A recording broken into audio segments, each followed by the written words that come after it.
So let me tell you about, this was back in the mid-90s, but there was a case that the Philadelphia Inquirer was involved in, and they had a bureau in Cherry Hill, New Jersey, and the case they were reporting on was in Cherry Hill, and yet these shield laws are very different in New Jersey and Pennsylvania, and so, but because I can't even remember now how they determined where they would invoke the shield law, but just the fact that they're, can you always pick and choose, or? That's a really good point, Alicia. That's happening also in the Colorado shooting case. Remember the Batman shooting? The Batman shooter did have a notebook that had homicidal tendencies, and the psychiatrist gave the notebook over to the Colorado police, who took no action. And then, of course, he went ahead and acted on those homicidal tendencies. Someone from the police department leaked the notebook to the reporter, and then the reporter was in New York, a Fox reporter, Jana Winters, and the question became, is it New York shield law, which is very protective of journalists, or is it Colorado shield law, which is less protective of journalists? Which law applies? And so there's a case about the shooting, and then there's this sort of secondary case that grows on its own and has all these issues involved, and the judge ended up saying, we're not going to have a secondary case. Let's focus on the main case here, not focus on that. But there are so many issues that come up. Is it Colorado or New York law? Whose benefit it would be to even get the notebook when the prosecutor and the defense already have the notebook? The notebook was really being sought out in order to punish the whistleblower or the leaker, and that really is a side issue to the main shooting case. So these cases can get sticky, but differences in state law are sometimes a good thing because each state experiments until we figure out which one is working better. Sometimes uniformity in law can be restrictive as well as beneficial. So thank you, Alicia. We're going to hang up now, and we'll see you soon. So I'd like to welcome you, Denver. As I mentioned at the start of the seminar, Denver Nix is a journalist and author of the book Private, Bradley Manning, Wikileaks, and the biggest exposure of official secrets in American history. He has a master's degree from Columbia in journalism, and he was previously a reporter for the Daily Beast. Wikileaks is a sort of, one might say, hacker enclave. It's a site designed to make it easy and safe for whistleblowers to turn information over to journalists for publication. Manning first tried to go to the New York Times and the Washington Post and apparently Politico, and was not able to leak documents to any of those news organizations. But he did get his classified information to WikiLeaks. They sent it to the New York Times, the Guardian, Der Spiegel, a bunch of other publications, and the result was the biggest information security leak in the history of the United States and probably the world. The revelations that came out of that are almost uncountable. So I just encourage you, if you don't know what was revealed there, to look more into it. But some really astounding things, like the fact that there were 15,000 more civilian deaths in Iraq than had ever been reported. Like the fact that the Army does keep civilian body counts, which is something they have denied in the past. Astounding revelations came out of this leak, so do look into that if you haven't yet. Bradley Manning was speaking online on a chat system to a man named Adrian Lamo, a very well-known, very prominent person in the hacker community. Brad was very lonely and reached out to Lamo, told Lamo what he had done, and Lamo subsequently turned him over to military investigators who arrested him and jailed him. And for the last several years now, he has been going through sort of pre-court-martial proceedings. He'll be court-martialed here coming up in a few weeks, actually, finally, after around 2 years, more than 2 years, I think. He will finally be court-martialed in June. The WikiLeaks case is particularly relevant to our discussion today for a whole host of reasons. But one of them that comes to mind first is this question of who is a journalist and who deserves to be afforded the protections of a journalist. after WikiLeaks started publishing this information, or rather after the organizations that WikiLeaks turned the leaked documents they had over to started publishing the information, the American national security apparatus sort of kicked into gear and started trying to shut the publication down, and a number of prominent people called for the arrest and trial of Julian Assange, the founder of WikiLeaks. Some people called for his summary execution, but surely if you asked them, they wouldn't say they were serious in a suggestion like that, as illegal as that would be. Which I say somewhat tongue-in-cheekly, now that we are officially assassinating American civilians without so much as a trial or even a warrant. Anyhow, I digress. The United States establishment sought to incarcerate, to try Julian Assange, and a number of members of the media, most notably Bill Keller, who at the time was heading up the New York Times, which was one of the organizations that WikiLeaks had given these classified documents to.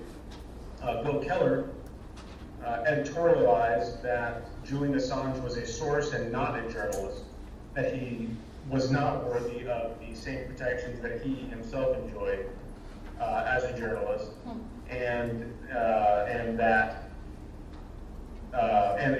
the implication of that, of course, is that to extradite Assange to the United States for committing an act of espionage, putting him on trial and jailing him would not be tantamount to putting a journalist on trial for committing an act of journalism. It would, in fact, be incarcerating somebody for committing an act of espionage.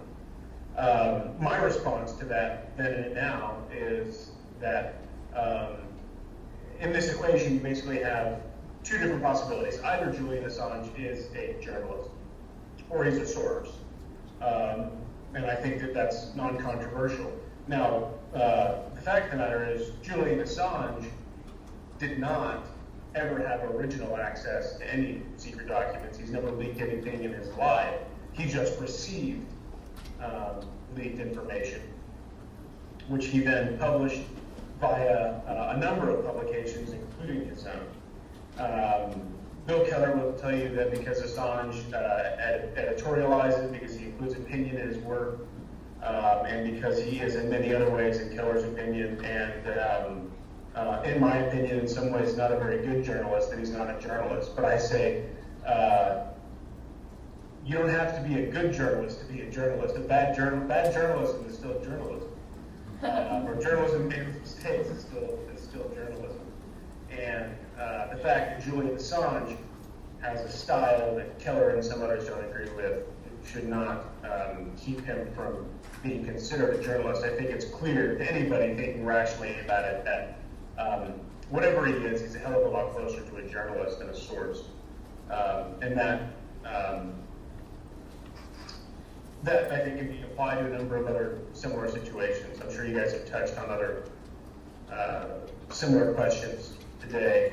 So I just ask you to, keep that in mind with respect to the WikiLeaks situation. I'll try to move forward quickly to my own experience in reporting this story.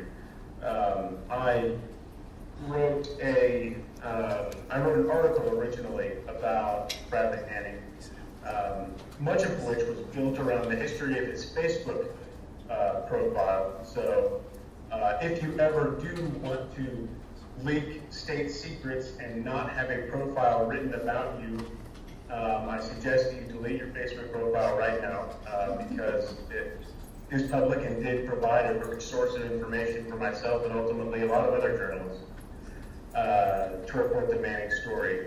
The story that I wrote, Bradley Manning appreciated that story. Apparently somebody passed it to him in jail and liked it. His lawyer reached out to me and I started communicating with his attorney.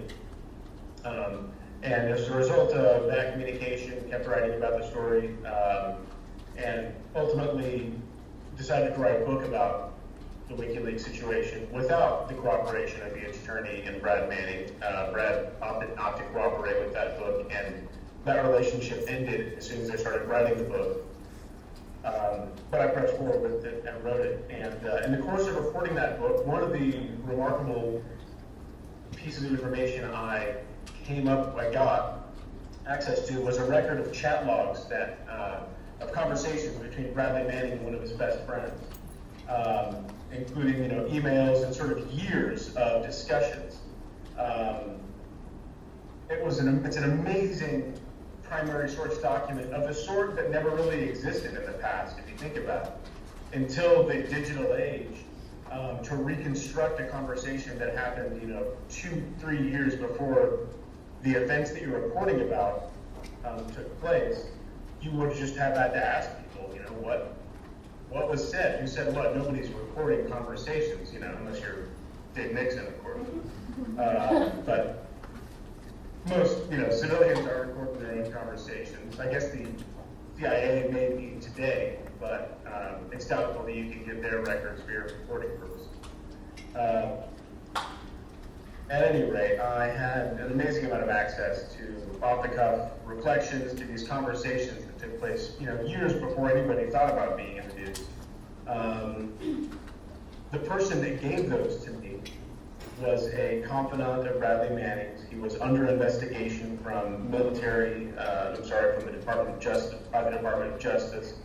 He had outstanding subpoenas to appear before a grand jury and had determined and told me as much that he was not going to cooperate with any investigation.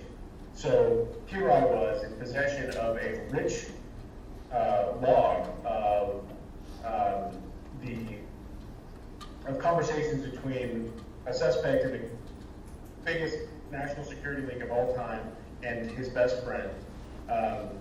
This is information that was not, as far as I know, in the possession of military investigators, at least at the time that I had it. And the person who gave it to me had indicated that they weren't going to cooperate with an investigation. So I was sort of suddenly confronted with this question of, what do I do if somebody comes asking me for these chat logs, these emails? And rapidly had to confront a question that I didn't really think about in journalism school too much.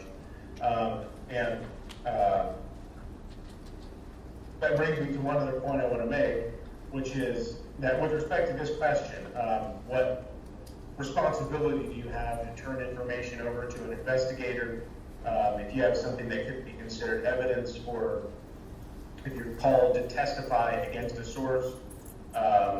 You have a right to remain silent.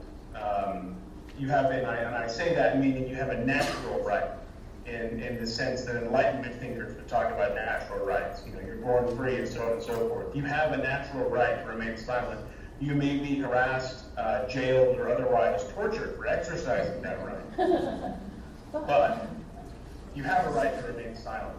And I determined that I was going to exercise my right to remain silent because, as I think indicated to your professor in conversation the other day, I have a very clear understanding of my role in society as a journalist. I'm glad there are investigators, detectives out there doing the work of investigation. The work they do is absolutely important, and I'm grateful for that.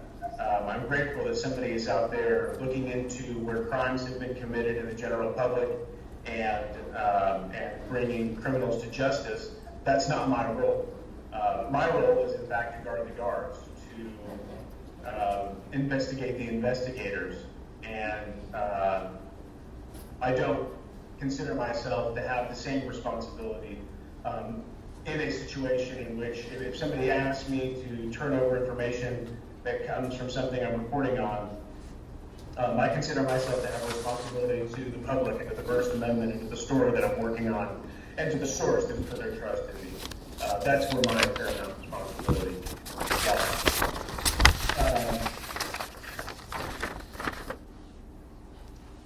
So finally, I guess I would just like to say, you've probably discussed it already, but my God, this session could not be more timely, could it?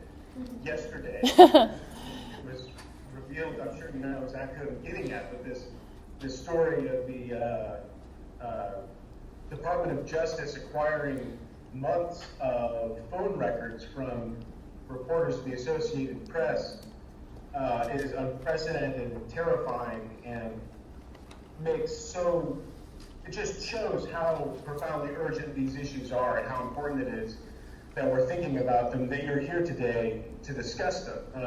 I mean, we're talking about cornerstones of our democracy, vital aspects of what has made our society function in a way that I certainly enjoy, and I think a lot of people also appreciate, that are, in this instance, being systematically undermined. I mean, there is, I'm not the only person that's outraged about what the DOJ has done with the Associated Press. I think that a lot of Americans are going, as this continues to go through the news cycle, going to be really disgusted by it.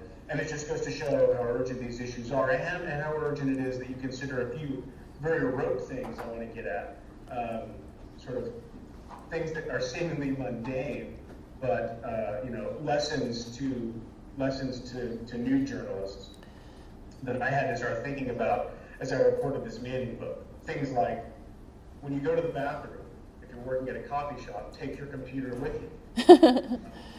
Something as simple as that, which seems silly. And then you have to think about, where do you put a computer when you're in the bathroom? Making sure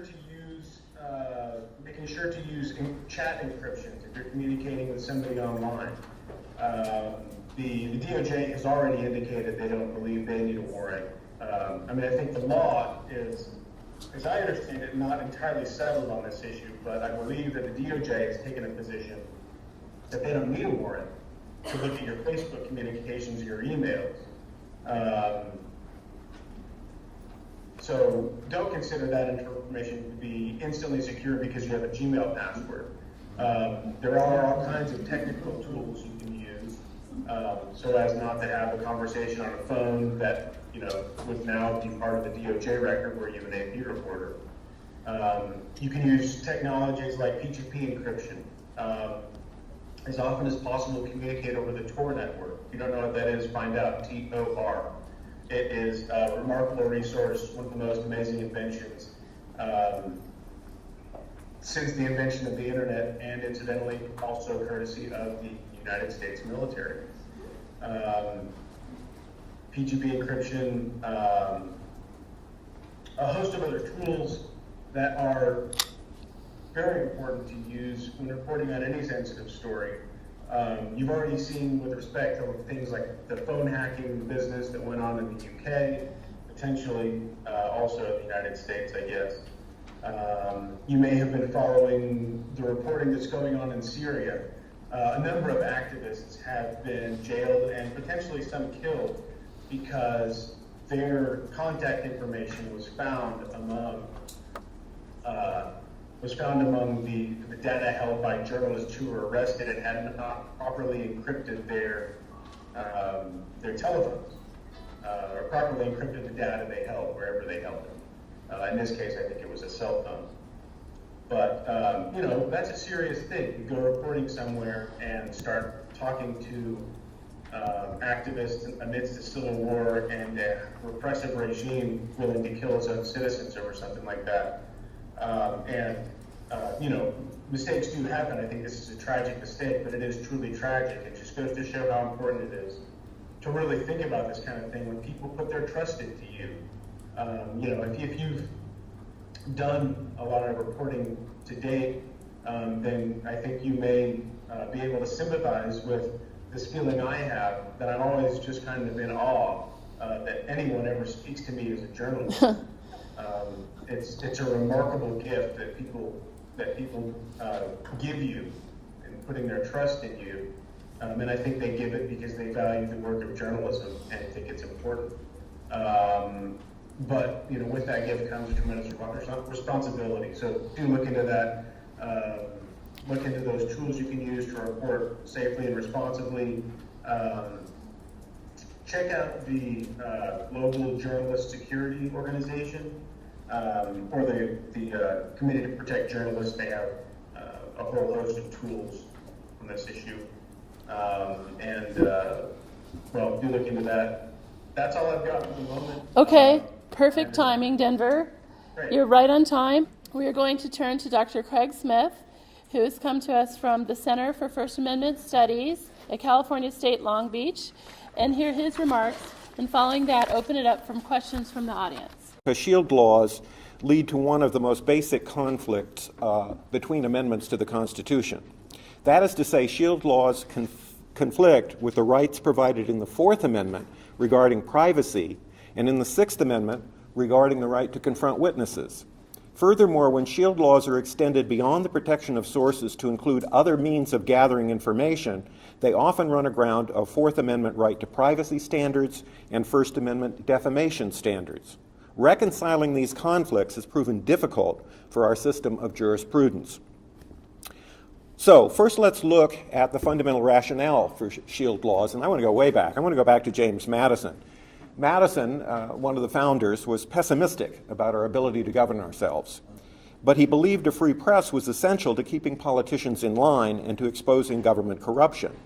Madison's belief implies that reporters would be able to keep their sources confidential, otherwise those sources would dry up and corruption would go unreported. A second rationale for shield laws may be teased out of Thomas Jefferson's more optimistic view of the Republic. Jefferson believed that an educated public was essential to functioning democracy, and that a free press was essential to educating the public. In fact, over his career, Jefferson leaked many stories to the press on a confidential basis, particularly about Aaron Burr and Alexander Hamilton. But should we be guided by what the founders thought when we interpret the Constitution? That is, should we use the precept of original intent when trying to figure out unclear passages in the Constitution? Jefferson and Madison certainly believed that we should. In 1821, Madison wrote that the Constitution must be interpreted according to, quote, its true meaning as understood by the nation at the time of its ratification, unquote.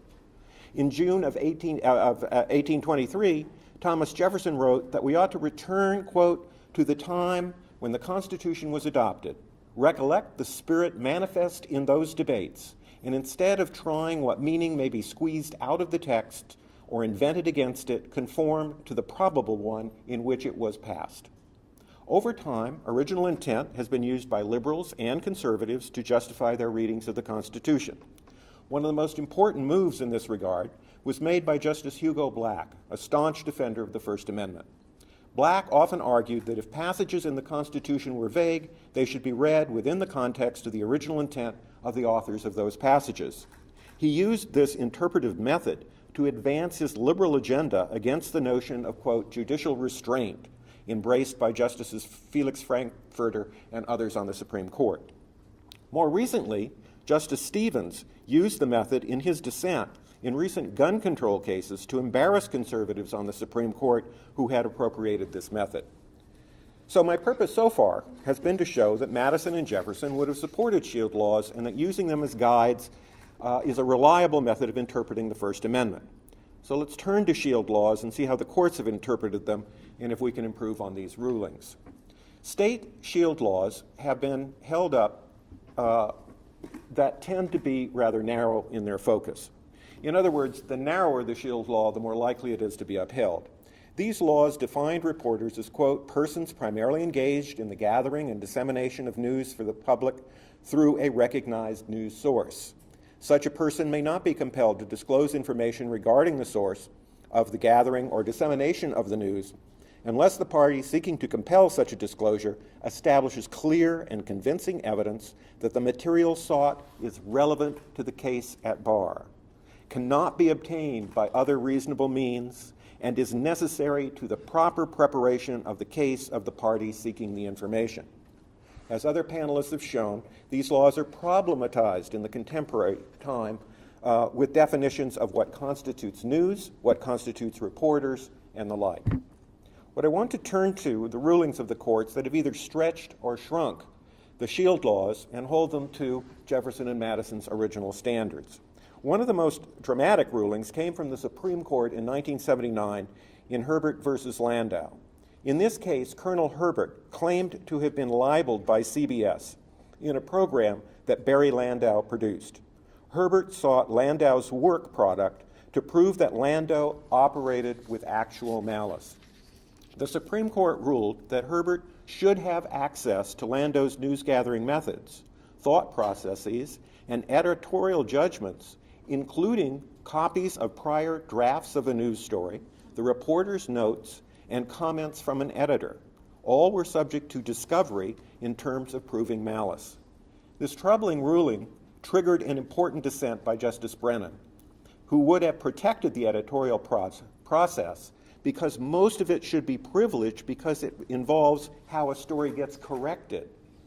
The give and take of getting the story right would be severely chilled if such conversations and notes were subject to seizure.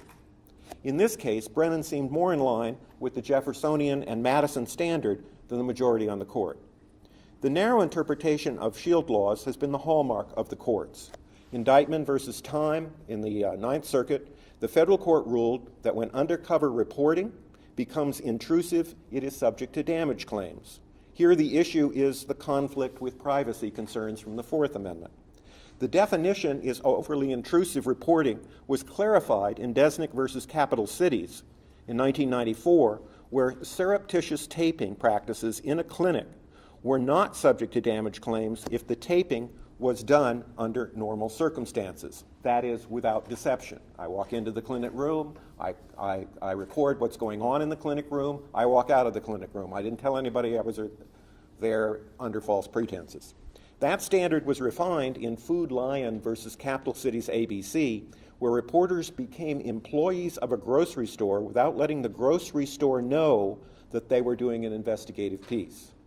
They found unhealthy food handling in the grocery store. Food Lion then sued ABC not for defamation, but for fraud and breach of loyalty from employees and trespass. The jury found that appearing to be applying for a job violated ethical standards of journalism and Food Lion's right to privacy and to expect loyalty from their employees. The case eventually reached the Supreme Court, which ruled in 1992 that the reporters had not committed fraud, but affirmed that they breached their duty of loyalty and committed a trespass. They also affirmed the district court's refusal to allow Food Lion to prove publication damages on First Amendment grounds. The Supreme Court used laws of North Carolina and South Carolina, where the case began, to show that filling out false information on their applications and resumes, as well as their intent to do harm to Food Lion, opened the reporters to damages. This ruling was reinforced in another case involving CBS. One of its reporters piggybacked onto a drug raid on the home of a Mr. Jackson. He then sought the CBS tape of the events in his own defense. The court ruled in Jackson's favor, since the tapes were not from confidential sources, once again shrinking the field to protection of sources rather than protection of work product.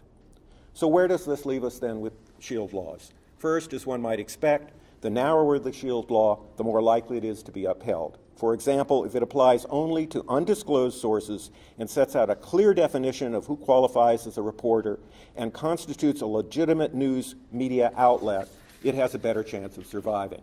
If it is broadened to include all news gathering, it is less likely to survive judicial scrutiny.